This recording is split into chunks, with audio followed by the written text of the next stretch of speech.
And slum ఏరియాస్లో అయితే చాలా విపరీతంగా నడి రోడ్డు పైన తూలుతూ వాళ్ళంతా కూడా ఊగుతూ అటు ఇటుగా ప్రయాణించినటువంటి ఆ విధానం చూస్తేనే ప్రజలంతా భయభ్రాంతలకు గురవుతుంటారు. మరీ ముఖ్యంగా మొన్న మధ్య బోనాలు జరుగుతూ ఉన్నాయి. హైదరాబాద్లో తెలంగాణ రాష్ట్రంలో చాలా ప్రతిష్టాత్మకంగా బోనాల పండుగలు జరుగుతూ ఉంటే అక్కడ జరిగేటువంటి ఆ ఉత్సవాల్లో ఒక గ్యాంగ్ వస్తూ ఉంటుంది. నేను చూసారుగా సికింద్రాబాద్ దగ్గర కూడా లాఠీ చార్జ్ జరిగింది. గతంలో గోల్కొండ బోనాల దగ్గర లాఠీ చార్జ్ జరిగింది. ఎందుకు జరుగుతున్నాయి లాఠీ చార్జ్ అన్నీ కూడా? తాగి తూలుతూ వాడు 10-15 ఏళ్ళు ఉండవు, వాడు బాయట. వాడికి 10-15 ఏళ్ళు ఉండవు, వాడు బాయంట. వాడు మాదక ద్రవ్యాలు తీసుకోవడం, గంజాయిలను తీసుకోవడం, సిగరెట్లు, మత్తు, మందు ఈ రకంగా ఇష్టానుసారంగా వివరిస్తుంటారు. ఇంకా రేపటి నుంచి చాలా పెద్ద ఎత్తున సికింద్రాబాద్ ఈ ప్రాంతాల్లో ఈ పలారం బండ్లు అని చెప్పి కానివ్వండి, లేకపోతే బోనాల పండుగ జరుగుతుంటాయి కదా. సో అటువంటి ఘటనలు కూడా ఈ బాయిలు బయటపడుతుంటారు. ఎందుకు నేను ఈ సందర్భంగా ఇవన్నీ చెప్పాల్సి వస్తున్నానంటే, దయచేసి పేరెంట్స్ మీరు కంట కనిపెట్టండి. లేదు మీ వల్ల కావడం లేదు, మాదక ద్రవ్యాలకు వాళ్ళంతా అలవాటు పడిపోయి ఉన్నారు, ఈ రకంగా ప్రాణాలు పోతున్నాయి, ప్రాణాలు తీస్తూ ఉన్నారంటే కనుక డెఫినెట్గా ఈగల్ టీమ్, తెలంగాణ రాష్ట్ర ప్రభుత్వం చాలా ప్రతిష్టాత్మకంగా ఈగల్ టీమ్ అనేది ఏర్పాటు చేసుకున్నారు. దాంట్లో ఎప్పటికప్పుడు సమాచారాన్ని మీరు అందిస్తే డెఫినెట్గా మీ పిల్లలు ఎవరైతే మాదక ద్రవ్యాల బారిన పడిపోయి వారంతా కూడా ఇబ్బందులు పడుతూ ఉన్నారో, లేదంటే ప్రజల్ని ఇబ్బందులు పెడుతూ ఉన్నారో, డెఫినెట్గా వాళ్ళంతా చేల్చే అవకాశం ఉంది. So 1908 it's a toll free number. 1908 ఇది eagle team toll free number. So ఇక్కడ ఈ ఘటన జరిగింది కాబట్టి మిమ్మల్ని కేవలం ఆర్టీవీ వార్తలు చెప్పడమే కాదు, అలర్ట్ చేసే ప్రయత్నం ఎప్పటికప్పుడు చేస్తోంది. సమాజంలో ఎప్పటికప్పుడు అలర్ట్ చేయడంతో పాటుగా వార్తల్ని మీకు అందించే ప్రయత్నం ఆర్టీవీ చేస్తోంది. సో అందుకే మీకు చెప్తున్నాను, ఎవరైనా మీ చుట్టుపక్కల పరిసర ప్రాంతాల్లో మాదక ద్రవ్యాలు, గంజాయి, డ్రగ్స్ ఇంకా ఇతరత్ర ఇష్టానుసారంగా చిల్లరగా వ్యవహరించినా కూడా 1908 ఈ నెంబర్కి ఫోన్ చేయండి. వాళ్ళ వివరాలు తెలియజేయండి. మీ ఇన్ఫర్మేషన్ని మీరు సమాచారం ఇచ్చినట్టుగా ఎక్కడా కూడా ఎవరికి బయటకు రానివ్వకుండా చాలా గోప్యంగా ఉంచుతారు. సో ప్రస్తుతం నేను చెప్తున్న ఈ వార్త పాత బస్తీలో చోటు చేసుకుంది. హైదరాబాద్ పాత బస్తీలో స్టెరాయిడ్స్ అమ్మకాల్లో తేడాలు రావడంతో అక్కడ పైన కనిపించినటువంటి బ్లూ కలర్ షర్ట్ ఆ వ్యక్తిని, అజీజ్ అనేటువంటి వ్యక్తిని, యూసఫ్ అనేటువంటి ఓ వ్యక్తి హతమార్చాడు. బండరాయితో తలపై మోదీ 40 సార్లు కత్తితో పొడిచి, 40 కాట్లున్నాయట, దాదాపుగా 40 సార్లు అజీజ్ని కత్తితో పొడిచి యూసఫ్ అనేటువంటి ఆ యువకుడు హతమార్చాడు. ప్రస్తుతానికి ఈ ఘటన పాత బస్తీలో ఒక్కసారిగా కలకలం రేపుతోంది. ఈ ఘటనతో పోలీసులంతా కూడా ఒక్కసారి అలర్ట్ అయ్యారు. మరింతగా పాత బస్తీలో జల్లెడ పట్టి ఇంకా ఇటువంటి విధంగా మాదక ద్రవ్యాలు తీసుకునేవారు కానీ, అమ్మకాలు చేపట్టేవారు కనుక ఉంటే వారిని కూడా అదుపులో తీసుకునే అవకాశం కనబడుతోంది. మా ప్రతినిధి పెట్రిషా అందుబాటులో ఉన్నారు. ఎస్ పెట్రిషా, సో పాత బస్తీలో ఒక్కసారిగా ఈ మరణ వార్త కలకలం రేపుతోంది. పెద్ద ఎత్తున అక్కడ ఆందోళన కలిగించే విషయంగా కూడా ఉంది. స్టెరాయిడ్స్ అమ్మకాల్లో తేడాలు రావడంతో ఒక యువకుడిని మరో యువకుడు చాలా దారుణంగా హతమార్చాడు.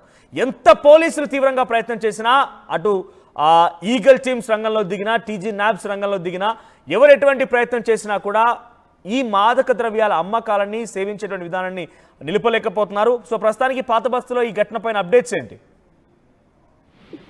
ఎస్, హైదరాబాద్ పాత బస్తీల్లో ఈ ఘటన చోటు చేసుకుంది. డ్రగ్స్, గంజాయి, అదే కాకుండా స్టెరాయిడ్స్ అమ్మకాలు చేస్తూ ఉన్నారు. ఒకవైపు పోలీసులు కూడా నిఘా పెంచాల్సిన అవసరం ఉంది. హైదరాబాద్ లో లా అండ్ ఆర్డర్ ఇష్యూస్ తరచూ వస్తున్నాయి. కేవలం ఈ ఏదైతే స్టెరాయిడ్స్ అమ్మడం వల్ల కూడా ఇద్దరికి పడలేదు, రెండు గ్రూపులు కూడా గొడవ పడ్డాయని కూడా తెలుస్తుంది.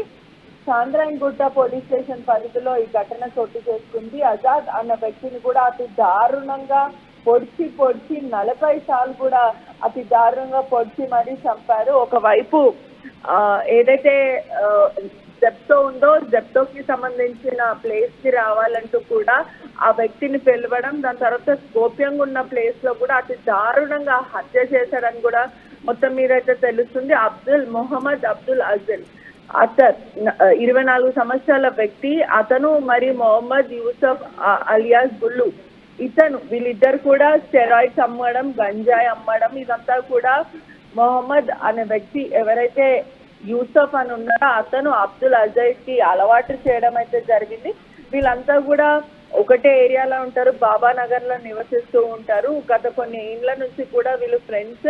గంజాయి అమ్ముతూ ఉంటారు, ఎవరికి తెలియకుండా కూడా డబ్బులు చేసుకుంటూ ఉంటారు అని కూడా తెలుస్తుంది.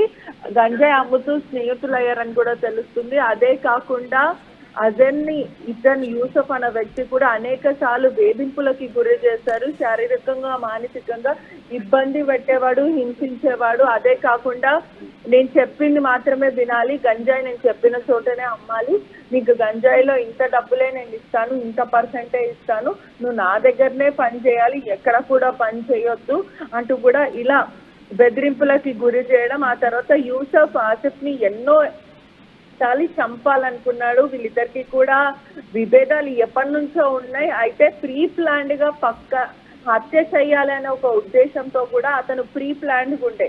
కానీ ఎప్పుడైతే వీళ్ళిద్దరికి డబ్బుల విషయంలో గొడవ జరిగిందో, అమ్మకాల విషయంలో నువ్వు నేను చెప్పిన పర్సంటేజే తీసుకోవాలి, నేనే గంజాయి నీకు ఇస్తున్నా కాబట్టి నేను ఎంత పర్సెంట్ నీకు ఇస్తానో అంతే తీసుకోవాలి, నువ్వు మొత్తం డబ్బులు తీసుకోవడానికి లేదంటూ కూడా వీరిద్దరి మధ్యలో గొడవ జరిగింది. ఆ ఘర్షణలో ఆ ఆజాద్ని పొడి చేశాడని కూడా తెలుస్తుంది. ఆసిఫ్ కూడా నిర్మానుషం ఉన్న ఒక ప్లేస్ కి రమ్మని చెప్పి ఆ తర్వాత కూడా నువ్వు ఇక్కడనే ఉండాలి, అర్ధరాత్రి వేళ కూడా ఆసిఫ్ ని పిలవడం జరిగింది. జెప్టో స్టోర్ బాలాపూర్ లో ఉన్న స్టోర్ కి అతను పిలవడం జరిగింది, 100 ఫీట్ రోడ్. ఆ తర్వాత అక్కడ ఎవరు లేని సమయంలో అర్ధరాత్రి వేళ అతి దారుణంగా 40 సార్లు అతనితో తీసుకొచ్చిన కత్తితో పొడిచి మరీ చంపాడు. ఈ క్రమంలోనే స్థానికులు తర్వాత 2-3 గంటల తర్వాత ఉదయం చూసుకున్నారు. వెంటనే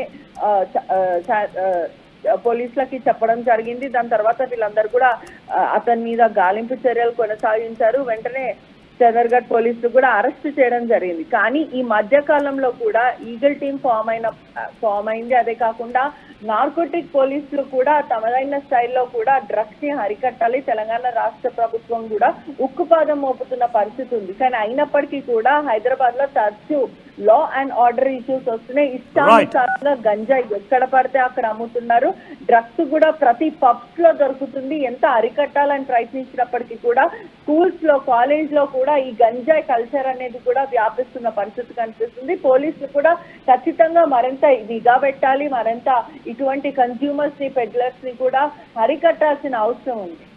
రైట్ పెట్రిషియా, సో మొత్తం మీద హైదరాబాద్ పాత బస్తీలో దారుణం జరిగింది. అజీజ్ అనేటువంటి యువకుడిని యూసఫ్ అనే యువకుడు చాలా దారుణంగా బండరాయితో మోదీ 40 సార్లు కత్తితో పొడిచి చాలా దారుణంగా హతమార్చాడు. ఇక్కడ కనిపిస్తున్నటువంటి ఈ వ్యక్తి ఆజీజ్. సో ఆజీజ్ ని అటు యూసఫ్ అనే వ్యక్తి చాలా దారుణంగా